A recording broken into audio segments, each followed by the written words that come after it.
Assalamualaikum warahmatullahi wabarakatuh.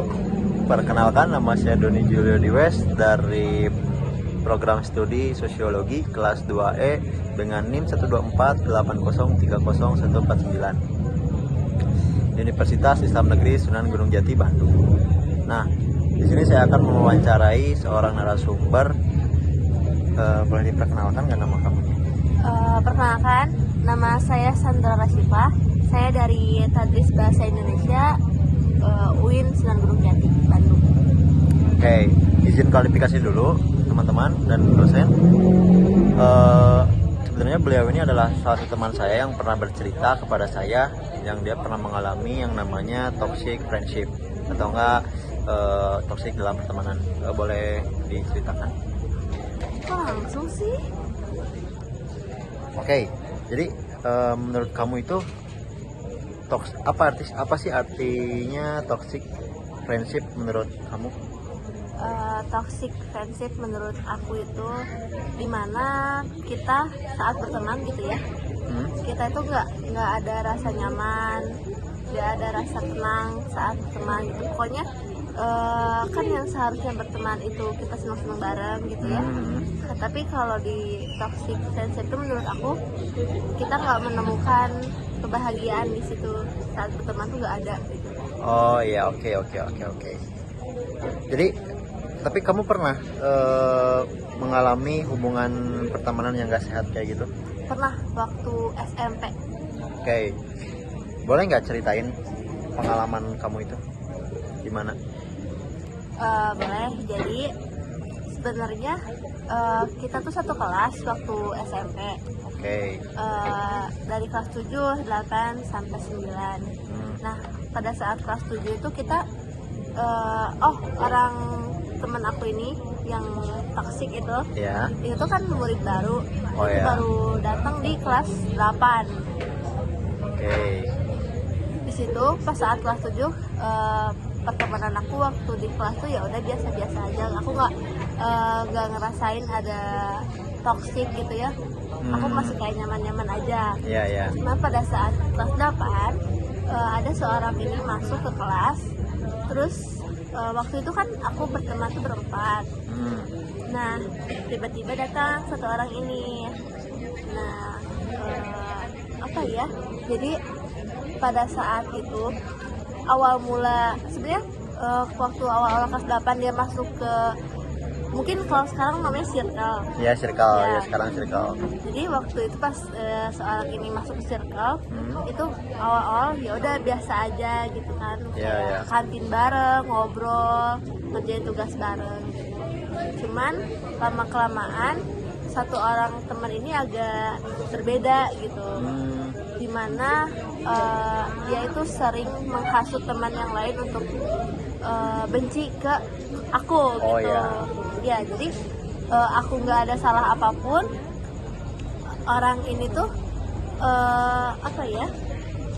menghasut orang lain tentang kejelekan aku, padahal aku nggak ngelakuin kejelekan itu. Oh iya, ya ngerti. Ya, Jadi kayak gitu. si tanggaplah pakai si A misalkan ya. Si A ini orang yang bisa dibilang fitnah kamu berarti ya? Ya, fitnah.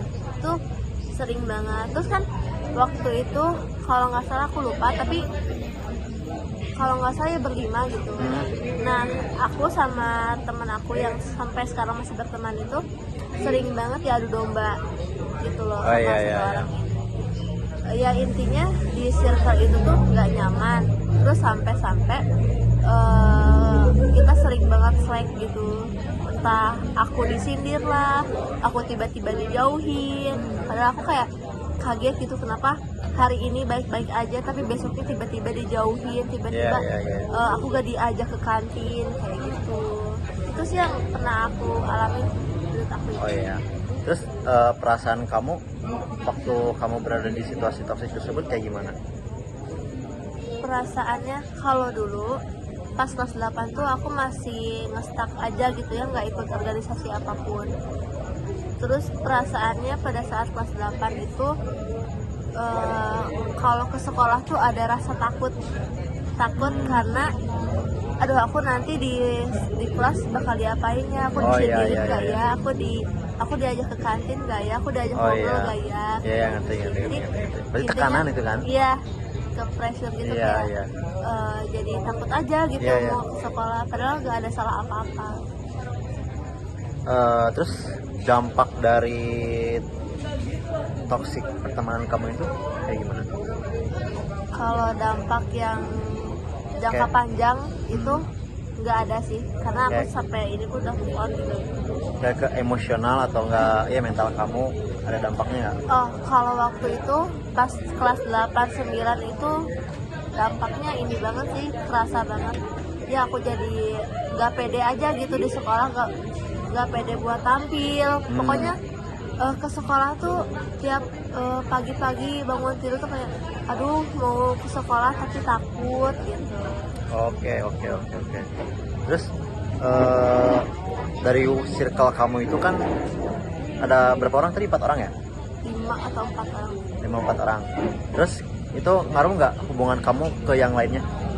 Kalau ke satu orang, jadi kalau nggak salah aku tuh berdua ini korban gitu ya. Aku sama temen aku itu korban, terus 3-nya lagi ini mungkin bisa disebut pelaku gitu ya. Iya. Ya mungkin Iya. orang yang kasut sama orang Iya. itu kan. Dampak ke orang lainnya sih nggak ada, paling ya dampaknya ke temen aku yang satunya lagi sih korban. Oh iya. Terus dari pengalaman kamu yang tadi, terus itu berpengaruh gak terhadap kepercayaan kamu terhadap orang lain? Kalau ya dulu ya, tapi kalau sekarang udah mulai percaya lagi.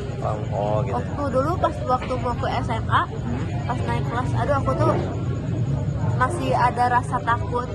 Aku bakal ada temen gak ya? Aku bakal ketemu temen kayak gitu lagi gak ya? Jadi kayak kalau istilah sekarang tuh overthinking. Iya. Gitu. Terus gimana sih kamu caranya keluar gitu dari pertemanan yang toksik tersebut, kayak gimana? Kalau waktu itu aku sama korban yang satunya lagi tuh, tiba-tiba kita tuh ngobrol berdua, padahal nggak ada janjian, nggak ada apa-apa, tapi tiba-tiba ngobrol berdua ngomongin tentang pertemanan kita waktu itu, dan ternyata dia pun ngerasa tertekan gitu. Terus pada saat itu kita juga kan aku sama temen aku satu lagi itu ikut pramuka, ikut OSIS. Jadi aku keluar dari toxic friendship. Iya. Itu tuh dengan cara aku menyibukkan diri di luar kelas. Jadi kalau di kelas aku cuma belajar gitu ya, ada guru masuk gitu. Tapi kalau misalnya nggak ada guru atau misalnya ada kegiatan di luar, itu aku ikutnya keluar gitu sama teman-teman aku yang di pramuka, yang di OSIS. Jadi nggak betah di kelas. Jadi aku ikutnya keluar dari toxic friendship itu ya, nyari teman lagi, nyibukin diri. Oke. Terus kamu kan tadi kamu bilang masuk ke organisasi kan, kayak pramuka, dapat teman di sana kan, OSIS.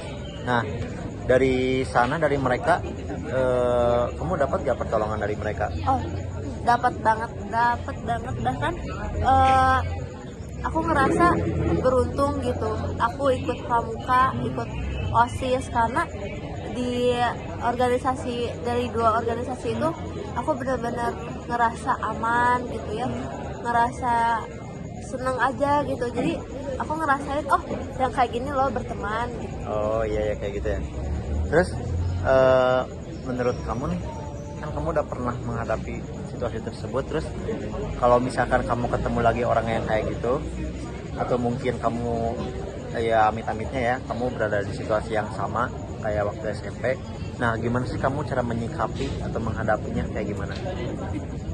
Mungkin nggak akan aku hadapi langsung sih. Jadi kalau misalnya aku udah ada tanda-tanda kayak gitu lagi, mungkin kayaknya aku langsung menghindar aja gitu. Aku nggak sanggup gitu kalau buat menghadapi dua kalinya. Jadi aku langsung cut off sih, tapi lebih menghindar, jaga jarak ya, gitu kan. teman yang dekat banget gitu. Ya, aku teman ngerti. tapi yang nggak sampai kayak tetap- sesirkel Iya. kayak cuman sebatas kenal aja. Iya. Iya, ya, aku ngerti.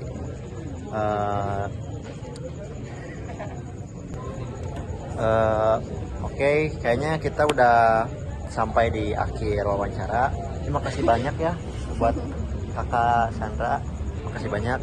Jadi guys, bisa jadi pelajarannya bahwa kalau misalkan kita udah ngerasa pertemanan kita udah mulai toksik, jadi kita langsung menghindar aja, nggak usah dilanjutin. Itu mungkin impactnya buat besar banget ke kehidupan, bakalan ngerugiin kita sendiri ataupun orang-orang di sekitar kalian. Betul. So, jadi makasih ya buat teman-teman yang udah nonton video saya dan juga Pak dosen. Mohon maaf apabila ada kesalahan kata atau mungkin perilaku saya yang kurang mengenakan. Terima kasih. Wassalamualaikum warahmatullahi wabarakatuh. Bye bye.